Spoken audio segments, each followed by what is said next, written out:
Amém.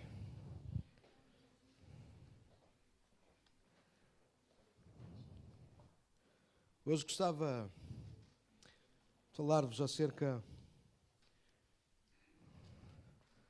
Aliás, para não vos enganar, ou melhor, para vos ajudar. Bom, primeiro nós vamos juntos. Quem tem Bíblia pode abrir connosco. Segunda carta de Timóteo, capítulo 1, versículo 6, tem sido o nosso texto. No domingo passado comecei a partilhar sobre mantém viva a chama. E nós falávamos sobre isso. 2 Timóteo, capítulo 1, verso 6. Desde o momento em que nós nascemos, de alguma maneira, a nossa chama foi acesa. Quando Deus nos deu vida, é como se Deus tivesse colocado em nós uma chama para nós vivermos. Mas chama aqui no texto refere-se também a dom, a talento, a vocação, a razão de vida, a propósito de vida. Isso, por um lado, é verdade que quando nós fomos criados, quando viemos à existência, foi como se Deus nos tivesse colocado em nós uma chama, uma razão para viver. Por outro lado, é verdade, Deus também nos criou com isso mesmo, com um propósito, com uma missão de vida. E todos nós temos uma missão de vida, uma missão para viver. Nós não existimos por acaso. Nós não viemos à existência porque sim, porque, independentemente do nosso passado até, ainda que alguém possa dizer, mas tu foste um acidente de percurso. Há pessoas assim que acham que foram um acidente de percurso porque os pais os tiveram sem querer. Eu já ouvi histórias assim. Quantos já ouviram alguma história parecida com isso? Já? Então não estou a falar, não estou a inventar. Há pessoas que pensam que a existência delas é um acaso. Talvez humanamente falando, e segundo esse tipo de trajeto, sim, mas quando nós aprendemos a conhecer Deus e a forma de Deus agir, nós percebemos que isso não é verdade. Nós não existimos por acaso. Nós não viemos à luz por acaso. Independentemente da forma como chegámos até aqui, a este mundo, nós chegámos por vontade de Deus. A Bíblia diz no Salmo 139 que ainda nós não estávamos totalmente formados, ou estávamos a ser, aliás, formados no ventre da nossa mãe. Já Deus nos conhecia, já Deus tinha escrito no livro acerca a nosso respeito. Então, isso quer dizer, não é que todos os nossos passos já foram predestinados, não é isso. O que está a dizer é que Deus nos criou com um destino, com um propósito, com razão de existir. E é isso que eu quero lhe chamar chama nesta manhã. No caso concreto de Timóteo, como vocês podem ler, Paulo é o apóstolo Paulo, que está a escrever porque está a encorajar Timóteo, porque chegámos a essa conclusão na semana passada. Há momentos da nossa vida em que nós começamos a apagar. Há situações às vezes externas a nós que começam a fazer com que nós apaguemos. Às vezes o cansaço, às vezes a família, às vezes tantas coisas, outras vezes nós mesmos. E esta manhã nós vamos explorar 2 extintores que podem apagar a chama que existe em nós. Porque de facto eu dizia-vos na semana passada, e para quem não esteve, só para nós apanharmos o fio à meada, de facto nós não podemos controlar aquilo que o exterior nos traz. Eu não posso controlar aquilo que vocês me vão dizer. Eu não posso controlar aquilo que vai acontecer na minha vida. Eu não posso sequer controlar o vento. Eu de manhã penteio-me, esforço-me, gasto cerca de meia hora a pentear-me. E a gente sai à rua, lá na nossa zona é tão ventoso, eu saio sempre para trás, mesmo assim tem estado de vento, mesmo na parte de trás do nosso prédio que não tem tanto vento, está vento, e eu gasto meia hora a pentear-me e depois eu não consigo controlar o vento. Quantas senhoras aqui, por vezes, gostavam de controlar o vento? Lá caíste, aquilo, e mesmo assim o capacete continua a abanar de um lado para o outro. Alguém sabe daquilo que nós não conseguimos controlar as coisas externas a nós.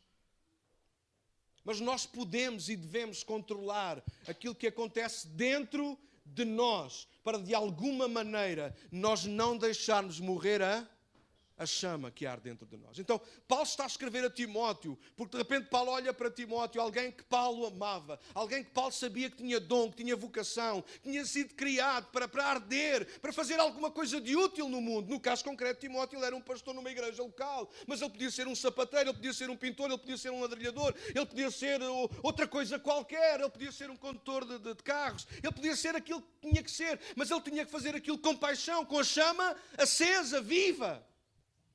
E Paulo olhou para Timóteo e disse, uau, Paulo começou a ouvir notícias da igreja de Éfeso. Paulo começou a saber que o comportamento de Timóteo não estava a ser o melhor. Alguma coisa não estava bem. Timóteo estava a abrandar a sua caminhada. Timóteo estava a perder o brilho. Timóteo já não estava a fazer as coisas com paixão, com prazer. E sabe o que é que Paulo fez? Paulo não fez aquilo que a maioria das pessoas hoje faz. Paulo não desistiu de Timóteo. Paulo não disse, Timóteo, tu estás apagado, não é? É melhor tirar-te do lugar e pôr outra pessoa no teu lugar. Se calhar é assim que hoje fazemos nos nossos empregos. É assim que às vezes hoje fazemos até nas nossas igrejas. É assim que às vezes fazemos até na nossa própria casa. Se o marido está apagado, a gente arranja outro marido. Não, muito bem, muito bem. Se a esposa está apagada, arranja-se outra esposa que esteja acesa. Alguém sabe daquilo que eu estou a falar ou não? Estou a falar chinês, isto está a ser gravado, isto depois vai ficar no YouTube, não tem problema. Se toda a gente fica a saber como é que eu falo, aquilo que eu digo, aquilo que eu penso. Alguém sabe do que eu estou a falar? Faz sentido ou não? As pessoas hoje fazem isso. Mas Paulo não faz isso. A Bíblia está-nos a ensinar aquilo que nós temos que fazer. Nós temos que abrir os nossos olhos e perceber muitas das vezes aquilo que falta a alguém, a essa pessoa que está perto de nós, na nossa igreja, na nossa casa, no nosso emprego. Às vezes o que lhe falta é voltar a arder a chama. E às vezes não temos de desistir. Paulo não desiste, Timóteo, por isso ele escreve. Ele escreve na cara, se nós dizíamos hoje, ele disse-lhe na cara. Naquele tempo ele não podia sair de onde estava, provavelmente ele estava preso, ele não podia dirigir-se a Timóteo cara a cara. Então ele escreve-lhe uma carta, ele diz, olha, Timóteo, eu vou-te dizer uma coisa.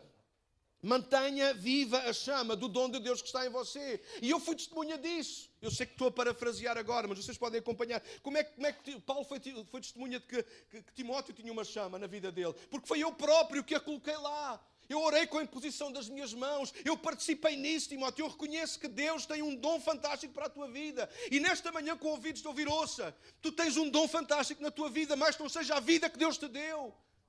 Talvez tenhas de descobrir ainda o teu caminho na vida cristã, no serviço de Deus, na tua família, noutra coisa qualquer. Tudo bem, mas tu tens um dom. Deus quer acender a chama na tua vida. E foi disso que nós falámos no domingo passado. Só que a vida tem muita coisa. Mas pior que a vida, eu tenho descoberto que muitas das vezes o maior inimigo da minha própria vida sou eu mesmo. Isto não é balela, isto não é conversa, isto não é coisa que sou bem. É um facto. Era muito mais fácil se nós discorrermos todos juntos. E eu evitava ter perdido algumas horas a preparar o estudo. E todos nós agora faríamos aqui uma lista de coisas externas a nós, que nós não podemos controlar, de coisas que de facto vão apagando a nossa chama. E lá nós voltaríamos. É os filhos, é o marido, é a esposa. Isto agora foi repetitivo aqui. Ficou a patinar. É o trabalho, estou farto do trabalho. Mas depois há pessoas que vão de férias e depois ficam fartas das férias. Há pessoas que também nunca sabem. O problema às vezes não é o que está a acontecer por fora. O problema é nós não conseguimos lidar com aquilo que está a acontecer dentro de nós. Então Paulo ele vai mostrar-nos aqui duas coisas que eu considero principais. Alguns poderão dizer, mas Daniel, não haverá outras? Provavelmente. Mas a cobardia e a vergonha serão sempre as mães de tudo o resto que vem. Paulo vai mencionar essas duas na sua carta para Timóteo. A primeira vocês vão encontrar no verso 7 e a outra no verso 8. E o verso 7 diz na versão que eu tenho, nova versão internacional, algumas diz medo, a minha vai dizer cobardia ou covardia, que é a mesma palavra. Pois Deus não nos deu um espírito de medo, de temor, de cobardia ou de covardia, mas de poder, de amor e de equilíbrio. Verso 8, portanto, não te envergonhes do testemunho do nosso Senhor, nem de mim, que sou prisioneiro dele, mas suporta comigo os meus sofrimentos pelo Evangelho segundo o poder de Deus. Então, nestes dois versículos, nós encontramos duas advertências de Paulo para Timóteo. Primeira, tu não tens, ou melhor, Deus não te deu um espírito de cobardia.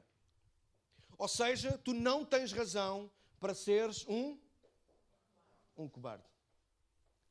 No verso 8 ele vai dizer, então, porque tu não tens razão para seres um cobarde, então tu não tens que te envergonhar. Porque primeiro vem a cobardia, depois vem a vergonha. Paulo está a escrever esta carta, pessoal, eu expliquei-vos isto a semana passada. A primeira carta ele escreve para Timóteo ser ensinado acerca de coisas de igreja.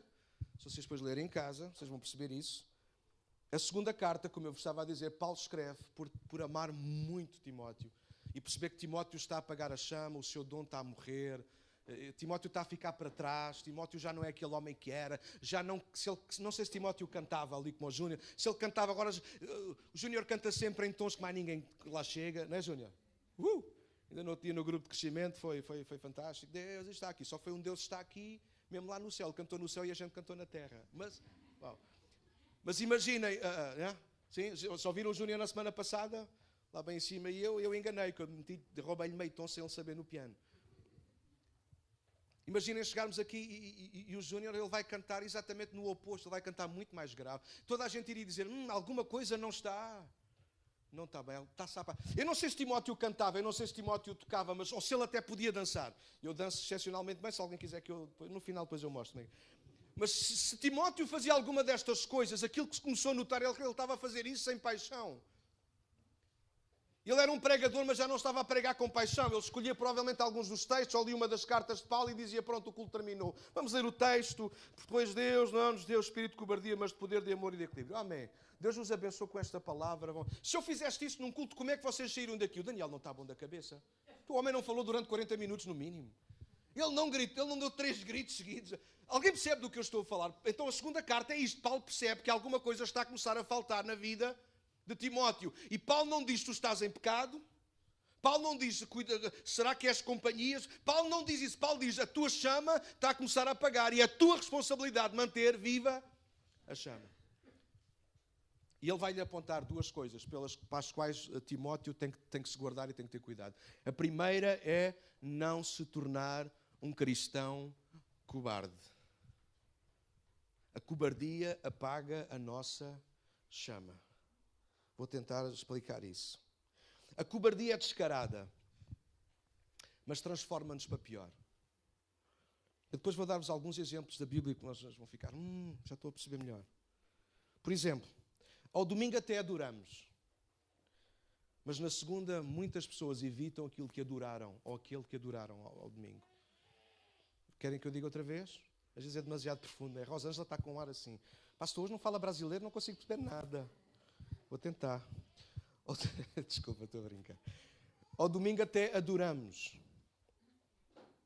Mas na segunda, quantos evitam aquele que adoram? Isso é cobardia. O nosso compromisso é pontual. É controlado pelo que acontece no exterior e por causa disso. É um compromisso cheio de condições e de condicionalismos. Se o tempo estiver hoje bom, hoje sou capaz de ir à igreja. Se hoje a música não estiver muito alta, sou capaz de adorar. Se hoje o pastor não se lembrar de pregar muito aos berros, sou capaz de conseguir tentar ouvir. Isto são condições. A nossa cobardia, a nossa chama a apagar-se por nos tornarmos cobardes em alguns momentos da nossa vida em que deveríamos continuar a ser quem somos, independentemente daquilo que está a acontecer pelo lado de fora. Isso é sermos cobardes. O som está demasiado alto, eu não consigo adorar. Eu não quero saber como é que está o som, porque eu não adoro o som, eu não adoro por causa do som. Eu adoro a Deus. Mas tem que entender que às vezes é difícil, não tem dificuldade nenhuma, tapa os ouvidos, mas continua numa atitude adoradora. Timóteo estava-se a tornar cobarde. Timóteo tinha uma série de problemas a acontecer na igreja onde ele estava a servir. Como em qualquer outra igreja, como qualquer família, como qualquer emprego, em qualquer lugar há problemas. Onde eu estou há problemas. Onde tu estás há problemas. Ou não? Claro que sim. Timóteo estava a ter alguns problemas, só que em vez de Timóteo lidar com eles como alguém que tem a chama acesa, Timóteo estava a começar a acomodar-se com a situação. Havia gente a inventar histórias, havia gente a dar mais lugar, se vocês depois lerem com atenção as 2 cartas, vocês vão perceber isso. Havia gente que queria dar mais importância às genealogias, quem é que era filho de quem, às histórias que se contavam, aos mitos que se diziam, mais do que aquilo que a própria palavra de Deus ensinava, mais do que aos próprios ensinos de Jesus e dos apóstolos. E Timóteo estava a começar a dizer, olha, sabem que mais já não quer saber disto. É assim que eles querem, é assim que vai. É essa a música que eles querem ouvir, é essa a música que eu toco. E Paulo fica... Como é que Paulo começa a ver aquilo? A chama está a apagar. E apaga porque Timóteo está a dar lugar a um espírito de cobardia. Quando nós começamos a encolher demasiado os ombros, igreja, é porque nós estamos a tornar-nos cobardes. Nós não estamos a cuidar da nossa vida e não queremos saber como é que ela vai acabar. Isso só tem um nome, segundo a palavra de Deus. Estamos a ser cobardes. Quando tu não cuidas da tua própria vida, quando tu não cuidas da tua adoração, quando tu desleixas a tua oferta na igreja, quando tu não falas de Jesus a ninguém, quando tu nem sequer oras, quando tu não lês a palavra, tu estás a ser um cobarde. Porque um dia disseste, Deus, eu vou seguir-te. Deus, tu és o melhor que há. Ao domingo tu dizes, Deus, tu és Senhor. Mas à segunda-feira, a cobardia é mais forte. E nós começamos a levantar todas as razões e mais algumas. Daqui a pouco nós vamos lembrar Moisés. Quantos já ouviram falar de Moisés? Então é fácil, vai ser rápido. A cobardia é mestre em fazer-nos evitar ou mesmo fugir do que sabemos ser a vontade de Deus. De ser diferentes e de fazermos a diferença. A cobardia torna-nos muitas vezes tão indiferentes. Era assim que Timóteo estava a encontrar-se. E é assim que muitas vezes alguns de nós nos encontramos. Cobardia não é só esconder-nos. É sobretudo esconder com todas as nossas forças e artimanhas quem somos e a quem escolhemos honrar. No nosso grupo de crescimento eu estava a ouvir os nossos líderes, o João e a Cleide a determinada altura ela falava disso. Às vezes nós somos como que cristãos 007. Vocês sabem o que é o 007? É aquele que vem antes do 008, sim. E o que vem depois do 006. Sim. Não é um agente secreto. E há cristãos assim, são agentes secretos. Eles conseguem estar uma vida inteira numa escola, num emprego, na igreja não. Mas no prédio, conseguem estar uma vida inteira e eles até dão graças a Deus, porque nunca até hoje, pastor, nunca ninguém descobriu que era crente. Já viu que bênção?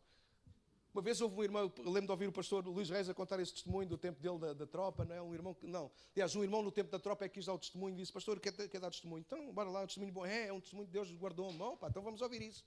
O homem sobe ao púlpito e diz, irmão, já 20 anos atrás, eu tive 3 anos e meio na tropa, 3 anos e meio, durante 3 anos e meio, glória a Deus, dizia ele. Nunca ninguém soube que eu era cristão. Ficou tudo a olhar para ele, mas qual é a bênção disso? Esse é o nome, sabe qual é o nome disso? Cobardia. Alguns hoje dizem assim, sabe, a gente hoje não precisa de usar palavras, a gente nem sequer precisa dizer quem somos, os nossos gestos, os nossos atos dizem quem somos, dizem. Cuidado, porque se as pessoas só leem os nossos atos, cuidado que algumas, se calhar, vão ficar confusas. É melhor dizer quem somos. É melhor dizer o que somos pessoas normais, mas que seguimos Jesus. Sabe porque é que eu disse pessoas normais que seguem Jesus? Porque é isso que eu sou. Porque alguns crentes já não são normais.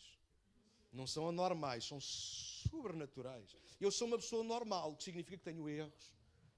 Que às vezes digo o que não devia, que às vezes ajo como não deveria agir, às vezes grito mais.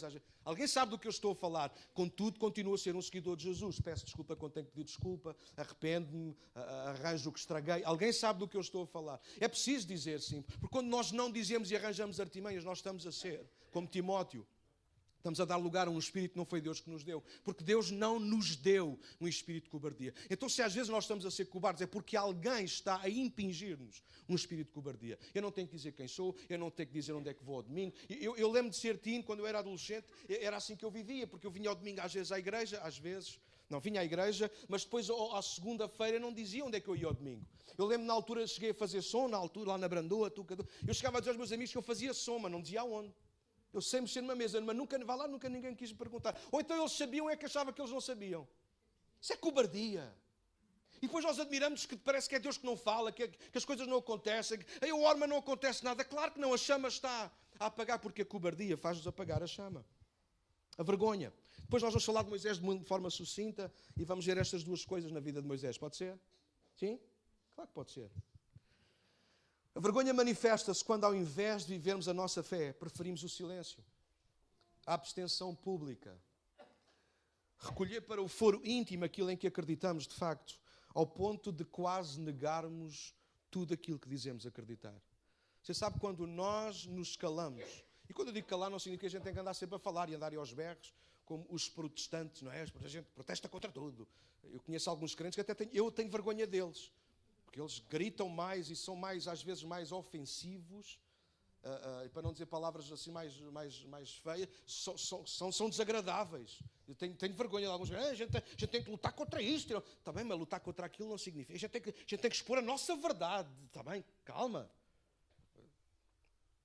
Mas sabe quando nós ficamos calados, quando nós permitimos que tudo passe por nós, e nós não dizemos nada, nós não fazemos nada, nós não mostramos diferença nenhuma. Quando simplesmente achamos, bom, pastor, isto é o meu lugar, eu tenho que ficar no meu lugar, o que é que eu hei de fazer? Não te podes envergonhar. E a vergonha muitas vezes vem por dois lados. A vergonha é como uma moeda. E ver se tinha aqui algumas, são tão pequenas que eu tenho vergonha de tirar do bolso. Tenho que miséria. Olha, uma de 5 cêntimos, caramba, tanta moeda. Não, por acaso não, só tinha esta, coitadinha. As moedas sempre têm dois lados, é como a vergonha. A vergonha, muitas vezes nós temos vergonha de quem nós fazemos parte. Eu lembro de ser teen, mais uma vez, lembro, não sei se alguém aqui ainda vive assim, mas eu tinha um bocado de vergonha de dizer que ia à igreja. Não sei se mais aqui alguém tem essa vergonha ou esse tipo de preconceito. Mas a vergonha apaga a nossa chama. Depois nós argumentamos a nossa cabeça. Mas como é que eu agora vou dizer isto que vou à igreja? Depois vão todos gozar comigo. O melhor é não dizer nada, porque também ninguém tem nada a ver com isso. Isso chama-se vergonha. E a vergonha vai acabar por apagar a nossa chama. E nós temos vergonha do quê? Paulo está a dizer, Timóteo, não tens de ter vergonha, não tens de te envergonhar, nem tens de ter vergonha da família a que pertences, nem tens de ter vergonha do Evangelho, no sentido, porque ele não falha. Porque o Evangelho, disse Paulo aos Romanos, ele disse, eu não me envergonho do Evangelho de Deus, que é o poder de Deus para a salvação de todo aquele que nele crê. Então a cobardia e a vergonha, eles vão apagando a nossa chama. A vergonha atira-nos para o escuro, faz-nos evitar o melhor por causa dos outros. Eu conheço pessoal assim, se calhar vou tocar em algumas feridas, mas isso também já vi que faz parte da minha... No dia que não for assim é porque a minha chama está a apagar. Há uns tempos atrás eu conhecia algumas pessoas que frequentavam, ou frequentam, não sei ainda se frequentam, as conhecidas, famosas testemunhas de Jeová, já toda a gente ouviu falar. Eu lembro de estar com aquelas pessoas, sabia que eles frequentavam, e quando os via ao domingo, eles todos bem apraltados, e tal, de maneira, se nós lhes dávamos a oportunidade de eles falarem connosco com uma linguagem muito irrepreensível, e tal. Mas depois, quando, no dia-a-dia normal, eles tiravam o fato, largavam a pasta e largavam tudo aquilo que tinham andado a acumular. Ou seja, eles falavam tal e qual como os outros, eles olhavam tal e qual como os outros olhavam. Querem que eu explique melhor ou está bom assim?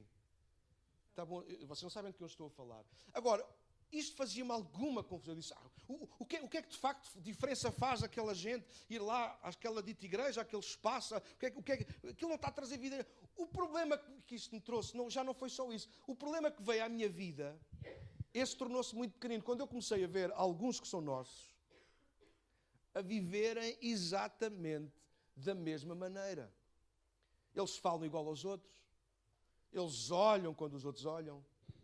Eles enganam se tiverem que enganar. Alguém sabe do que eu estou a falar?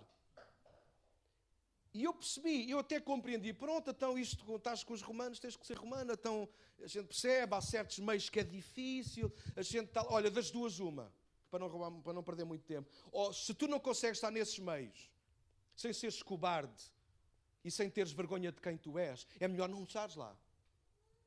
Se tu não sabes lidar com essas pessoas, porque é que eles falam todos assim, depois quando a gente está por ela, a gente também vai atrás daquilo. Então é melhor não estares com essas pessoas. Porque aquilo que apaga a nossa chama é quando nós nos tornamos cobardes e quando nós estamos em determinados meios, com determinadas pessoas, a fazer determinadas coisas que nós começamos a não ter pedalada para continuarmos a ser aquilo que somos ao domingo na igreja.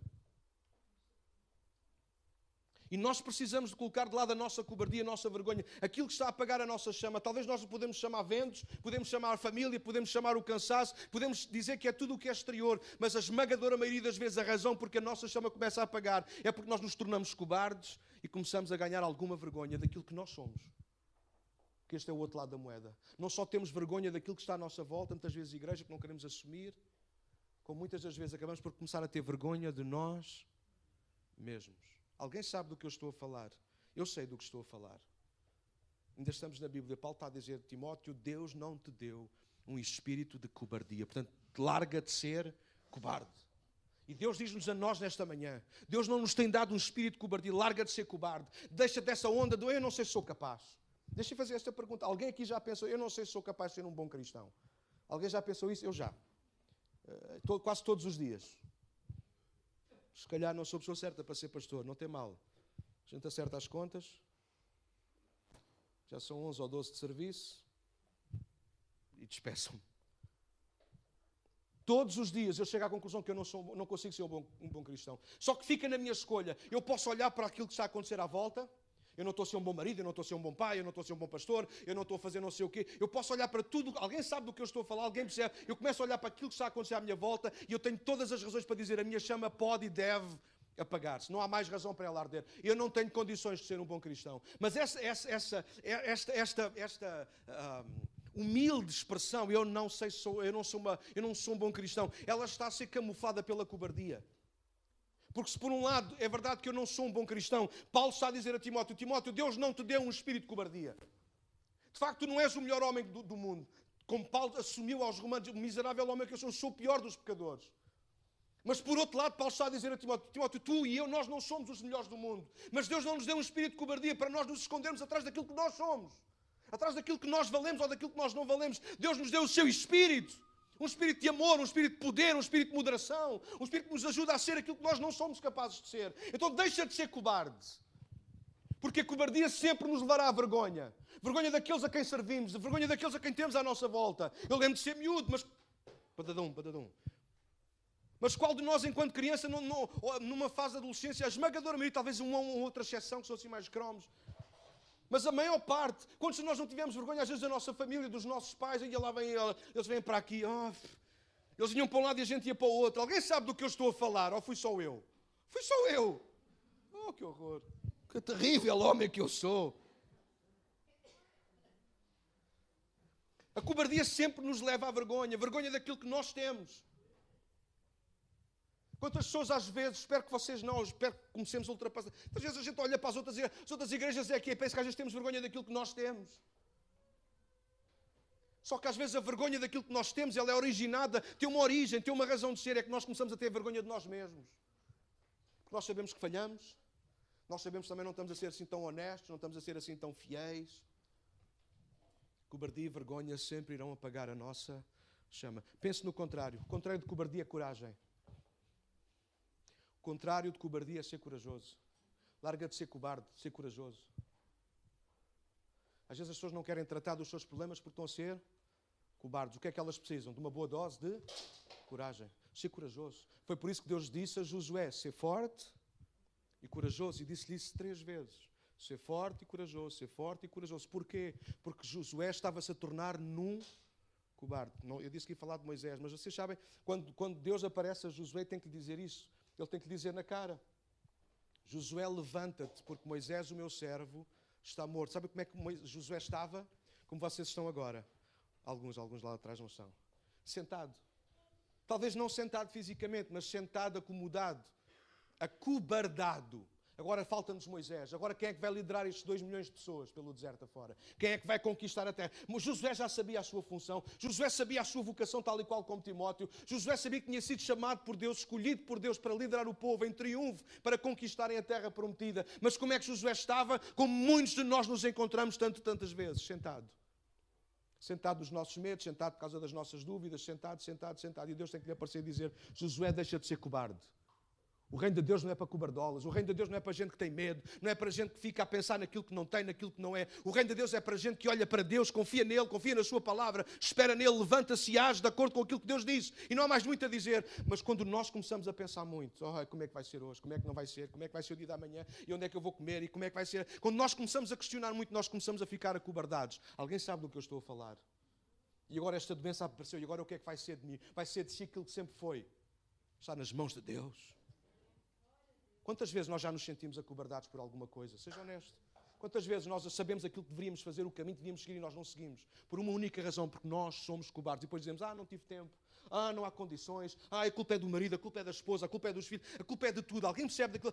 Alguém se revê aqui como Timóteo, alguém que está a perder a chama, porque de repente começou a dar lugar à cobardia. Nesta manhã eu quero chamar a tua atenção. Deixa de ser cobarde. Torna-te corajoso. Porque se tu não largares a cobardia, tu vais começar a ter vergonha. E a vergonha, se a cobardia nos vai corroendo, a vergonha mata-nos por dentro e por fora. Porque às tantas nós não apenas temos vergonha do que temos, como eu disse, mas começamos a ter vergonha de nós mesmos. Olhamos ao espelho e não confiamos em nós. Olhamos ao espelho e sabemos aquilo que dizemos nas costas.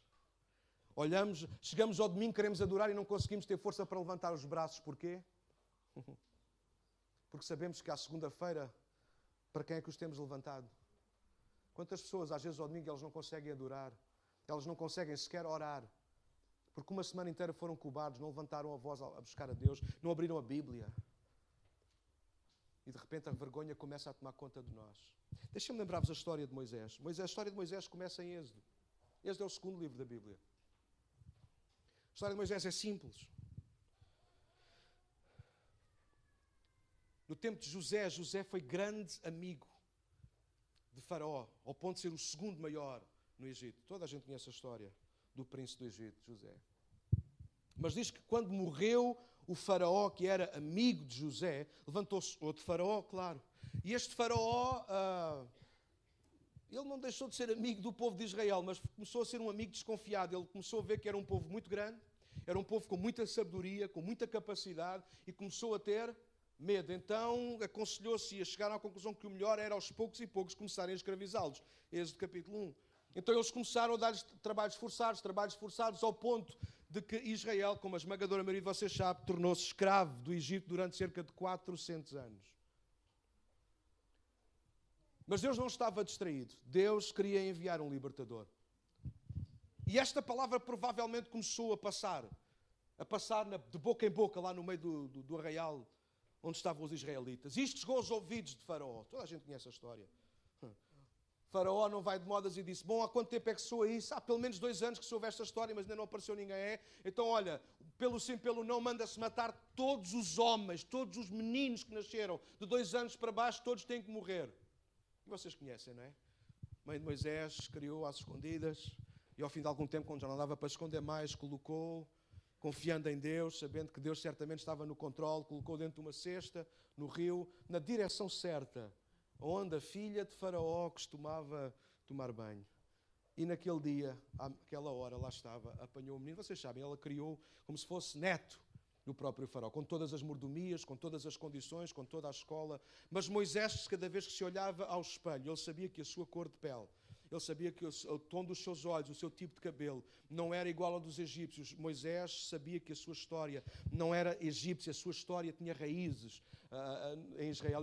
E soube da verdade, soube que Deus iria levantar esse libertador, e Moisés guardou aquilo para si. Provavelmente esse libertador sou eu. Então vocês conhecem a história. Às tantas, Moisés, ele chega lá um dia e vocês sabem o que aconteceu, não é? Ele encontrou um egípcio, um soldado egípcio a espancar um dos escravos hebreus ou israelitas. E Moisés o defendeu. Moisés achava que ele era o Papa II, ele podia mandar no que ele quisesse. E pelos vistos, aquele soldado não lhe queria obedecer, porque afinal de contas estar a bater no israelita era uma coisa que estar a bater num cão. Então espancou. Moisés espancou e matou. No dia seguinte, Moisés passa lá outra vez, no mesmo campo, para continuar ao pé dos seus irmãos, a identificar-se com ele. Mas não pegava nos tijolos para trabalhar. Pois é, cobardia e vergonha começou ali, não foi? Mas ele vai lá e vê dois israelitas acastados um com o outro. E Moisés tentou-se meter no meio deles e disse, o que é que vais-nos fazer? Vais-nos matar a nós como mataste? Deixa-me fazer-vos uma pergunta. Moisés precisava de fugir? Moisés era só, provavelmente, só havia outro. Era o irmão emprestado, não é? Só havia outro na linhagem direta ao trono. Provavelmente Moisés poderia ser um forte candidato.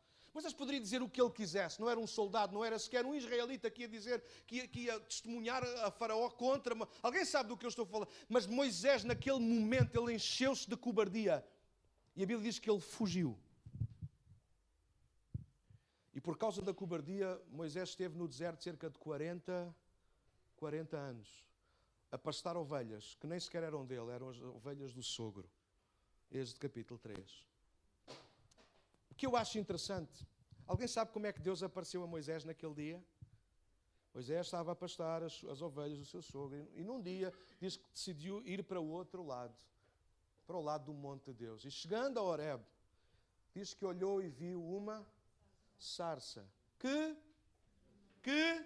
ardia e não se consumia. Não se consumia quer dizer duas coisas. Primeiro, era um fogo sobrenatural, porque era um arbusto que estava a arder e deveria desaparecer, tornar-se em cinzas, mas por outro lado quer dizer exatamente isso. Era uma chama que não apagava. Era uma chama que ardia continuamente. O arbusto ficou intacto, mas a chama não apagava. Isto diz-nos alguma coisa? Liguem outra vez com Timóteo. Mantém viva a chama. Deus aparece a Moisés a primeira vez, fala com Moisés a primeira vez, através da figura de uma chama. Moisés precisava de uma chama que ardesse outra vez a sua alma. Moisés começou a deixar que a chama apagasse naquele deserto. Por causa da cobardia, ele fugiu por ser cobarde. Moisés tinha que assumir que matou um egípcio. Moisés tinha que assumir as suas consequências. Mas Moisés preferiu fugir. E a fuga por causa da cobardia deu lugar à vergonha. Moisés agora foge dos seus irmãos. Moisés tem vergonha do povo que representa. Mas tem vergonha acima de tudo de si mesmo. Mas Deus aparece-lhe. Moisés, eu tenho ouvido o gemido, o sofrimento do meu povo e por isso desci para livrá-lo. E vou-te enviar a ti. Tu vais ser como Deus para eles. Eu vou falar e tu vais falar para eles. Tu vais libertar aquele povo e vais trazê-lo a este monte onde vocês me vão adorar, onde vocês me vão servir. Se vocês conhecem a história, desde 3 até o meio do capítulo 4, Moisés vai estar a tempo inteiro com cobardia e com vergonha, mesmo respostas à cobarde. Mas eu, Senhor, eu não sei falar. E eu não sei como fazer. Então e se Faraó não deixar? Se Faraó não deixar, sou eu que estou a coisa. Então e se o povo não acreditar em mim? Se fosse comigo. Se fosse comigo, eu dizia, olha, Moisés, vai lá pastar as ovelhas que eu vou arranjar outro. Ou vocês não faziam o mesmo? Alô? Só que Deus vê aquilo que Paulo vê em Timóteo. Aquele homem precisa de uma chama acesa na vida dele. Deus não desiste de Moisés. Talvez eu tinha desistido de Moisés. E talvez por essa razão Deus não desiste de mim. Porque em tantos momentos eu estou a ser cobarde. Em tantos momentos eu estou com vergonha daquilo que sou e daquilo que tenho. E a chama começa a apagar. E Deus que sabe que aquilo que me falta não é eu desistir, mas é a chama voltar a arder. Ele não desiste. Então e se eles não acreditarem? Então e se eles assim? Então e se o faraó assado? Então, e eles são todos armados e o que é? Oh Moisés, o que é que tu tens na tua mão? Uma vara. Manda ao chão. E a vara tornou-se em cobra. Lembram-se dessa? Aí era do caneco. Agora mandava o microfone para o chão e era uma serpente. Eu atirava-me logo a ela. À porta. A Bíblia diz que Moisés também deu um espaço para trás com receio. Deus pega lá pela cauda, anda lá. E ele pegou e ela tornou-se outra vez em vara na sua mão. Olha para a tua mão. Sim, o que é que tem Deus? É uma mão normal. Olha outra vez. A mão estava toda doente. Põe a mão no teu peito. Tira, como é que está agora? Está outra vez normal. Eu sou o Senhor. E a última coisa que Moisés diz é, eu não sei falar, Deus. E Deus aí passou-se. Desculpem as pessoas, mas leiam a Bíblia. Deus passou, daí Deus passou-se. Deus estava a chegar ao limite. Deus disse, olha, mas não fui eu que te criei, ó seu banana. Então, mas tu estás-me a ensinar a mim o que é que tu és. Antes de tu seres o que és, já tu eras, porque eu sabia que tu ias ser isso. Tu tens esse problema. E eu chamei-te mesmo por causa desse problema, para tu perceberes que eu não escolho os perfeitos, eu escolho aqueles que não são perfeitos. Porque o único que é perfeito sou eu. Vejam até onde é que a cobardia levou Moisés, atrás de um monte, a guardar ovelhas. Se calhar é assim que algumas vezes nós nos encontramos, a fazer aquilo que não devíamos, a ser aquilo que não fomos projetados para ser, porque nos tornámos cobardes em algum momento da nossa vida. A chama começou a apagar. Deixem-me terminar. Quantos conhecem Pedro? Alguém já ouviu falar de Pedro? Em Lucas capítulo 22, eu não vou ler o texto, tenho que concluir. Vocês querem se ir embora, eu também. Lucas capítulo 22, podíamos ter escolhido um dos outros evangelistas, mas escolhi Lucas, por causa da forma como está o texto. Lucas 22, 54 a 62, se vocês quiserem acompanhar. É o célebre momento da noite em que Jesus é traído, preso, ajudem-me, tratado em tribunal de forma injusta, completamente mal feito, condenado. E Pedro foi nessa noite que Pedro decidiu o quê? Negar Jesus. Cobardolas. Se vocês conhecerem a história, mais ou menos é isso que vai acontecer. Jesus é preso, Pedro é o único que saca da espada, corta a orelha de um desgraçado. Pedro era pescador, o homem não sabia desembainhar uma espada.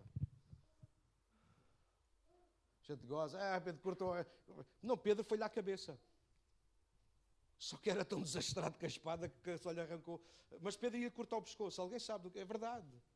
Pedro disse, eu estou pronto a dar a minha vida por ti. Só que Pedro estava pronto a dar a vida por Cristo. À porrada, desculpem a expressão, minha mulher não gosta que eu diga, desculpa, amor, foi sem querer. À cacetada. Pedro estava numa, eu morro, mas morro a lutar por isso. Mas a lutar literalmente, mas esta não era a luta de Jesus. Mas Pedro estava mesmo pronto a isso. Porque nós estamos prontos àquilo que nós queremos e gostamos. Isso é para cantar isto. A semana passada, desculpa, Júnior, outra vez, está bem? Já há muito tempo que a gente não cantava assim um clássicozinho.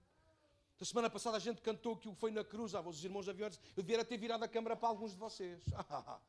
Cantar o Foi na Cruz. Parecia que estavam a cantar o fado.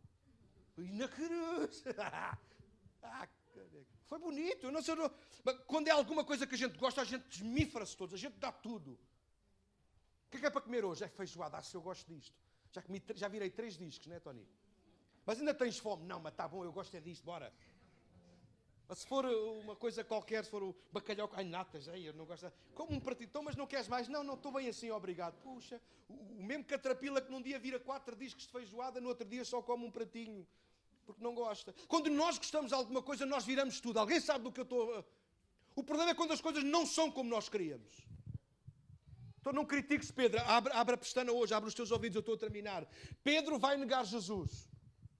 Pedro tem acesso direto àquela fogueira, numa fogueira que Pedro está. Porque João conhecia algumas pessoas do templo e conseguiu fazer de maneira que João tinha entrada na boa, mas Pedro não. Mas João fez lá uma conversa e então deixaram entrar Pedro. Estava frio, era de noite. Jesus está a ser maltratado, Jesus está a ser cuspido, Jesus está a dizer mentiras e Pedro está numa fogueira a aquecer as mãos, porque agora as coisas estão a aquecer para o lado dele. As coisas não estão a acontecer como ele esperava que acontecessem.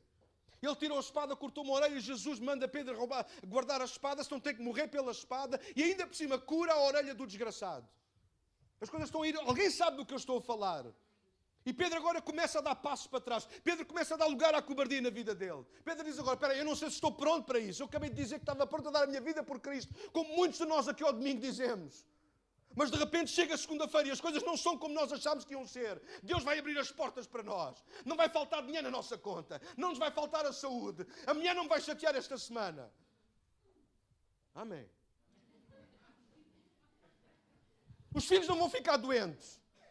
O patrão não me vai dar trabalho extra. Antes, pelo contrário, o patrão vai olhar nos meus olhos e vai dizer que lindos olhos que tu tens. Esta semana nem precisas de vir. Mas de repente as coisas começam a acontecer todas ao contrário. O carro avariou. A mulher chateou. Os filhos ficaram doentes. O patrão veio nos dizer que não sabe quanto mais tempo aguenta o trabalho. E de repente nós, em vez de continuarmos corajosos em diante, nós começamos a retroceder. Nós entramos no domingo a cantar glória a Deus. E entramos na segunda, às 6 da tarde, a dizer aleluia. Pedro está sentado na fogueira, à volta da fogueira. Vocês perceberam? E agora veio uma empregada. As mulheres são chatas como tudo. Ei, tu eras um deles. Eu bem te vi lá. Sai daqui, mulher. Eu não... Sou o quê? Se a mulher dá 3 voltas à fogueira.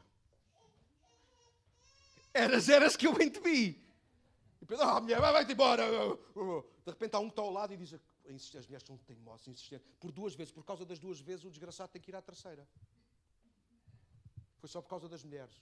Foi só por causa da... Leiam a Bíblia. Se a mulher não tem lá aí dizer, Pedro, eu conheço 2 vezes, Pedro não tinha negado a terceira. Porque a seguir está um homem ao lado, e agora Pedro, com a mulher ele podia tratá-la de alguma maneira rude, mas ao homem ele tinha que respeitar. E o homem diz, não, tu és um deles, tu falas como eles. Tu vês a terra dele. Eu vi-te com ele. E Pedro começa a praguejar. Leiam a Bíblia. Pedro começa a praguejar. Eu acho que Pedro disse as neiras e tudo. Que João, Lucas, Mateus, eles não têm coragem de escrever. Leiam a Bíblia. Pedro passou-se, Pedro era um pescador, Pedro naquele momento já, a sua chama estava a apagar, ele disse, eu não conheço aquele filho da mãe, eu não conheço, quem é esse desgraçado, eu não conheço ninguém, e disse que se levantou e foi-se embora enfurecido, já não quis ver mais nada. Eu sei que estou a ser ofensivo, peço desculpa, mas é isto que a cobardia nos faz. A cobardia dá-nos coragem para fazer aquilo que nós não devemos. A cobardia dá-nos coragem para nós dizermos aquilo que não deveríamos ter dito. Eu conheço tantos cobardes corajosos. Eu o que tenho para dizer digo na cara. Então diz como deve ser. Porque cobarde só diz como quer. Cobarde saca da espada e corta orelhas. E não quer saber das consequências. Gente corajosa de Deus diz o que tem a dizer. Mas diz para corrigir, diz para construir, diz para edificar. Diz para levar a algum ponto. O que é que aquela orelha cortada alterou naquela noite? O que é que Moisés, atrás daquele monte com as ovelhas, adiantou ao povo que continua a ser escravo? O que é que adianta a nossa cobardia tantas vezes? Tentarmos escapar. Vou terminar. João 21 é quando Jesus aparece depois de ressuscitado. João 21.